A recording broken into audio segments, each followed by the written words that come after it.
News Tamil கழுகு. மின் கட்டணத்துல shock அடிச்ச நிலையில அடுத்ததா போக்குவரத்து கட்டணமும் அடுத்த கியருக்கு போக போதாம்.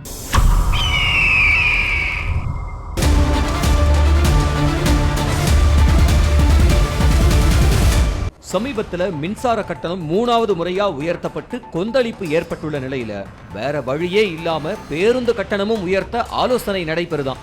புதிய பேருந்துகளை இயக்கிறது, கூடுதல் மினி பேருந்துகளை இயக்கிறதுன்னு திட்டங்கள் எல்லாம் ஒரு பக்கம் இருந்தாலும் கூட போக்குவரத்து துறை தொடர்ந்து நஷ்டத்தை சந்திச்சு வர்றதுனால சரிவை ஓரளவுக்கு மீட்டெடுக்க வேண்டிய உடனடி தேவை இருக்கிறதுனால பேருந்து கட்டணத்தை உயர்த்த இருக்கிறதா ஆலோசனை நடைபெற்று இருக்கிறதா கோட்டை வட்டாரத்துல தகவல் வெளியாகி இருக்கு.